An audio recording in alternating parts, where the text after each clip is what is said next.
Jednou z rarit firmy Pico je model monorailu ve velikosti H0. Koncem 50. a v průběhu 60. let byla často diskutována možnost zavádění tohoto druhu dopravy a na několika místech ve světě proběhl i zkušební provoz. Pico vidělo v monorailu velký prodejní potenciál a první jeho modely byly představeny v roce 1963.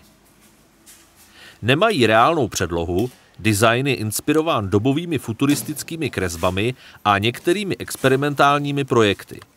Model byl dodáván v několika barevných verzích, v sadě s pilíři a vodícími kolejnicemi, z nichž je možné sestavit ovál.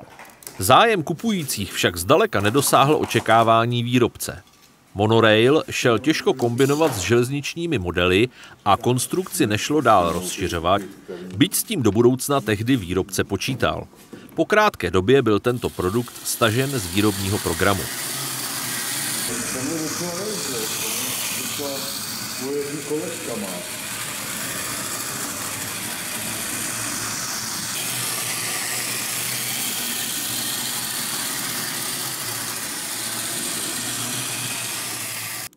Je proto velkou vzácností, že Muzeum domu vláčků disponuje hned 2 těmito sety.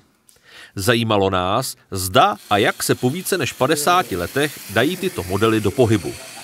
Soudruzi z NDR tentokrát nikde zřejmě chybu neudělali, neboť oba modely fungovaly bez větších potíží. A jeden se pohyboval s ohledem na celou technologii i celkem plynule.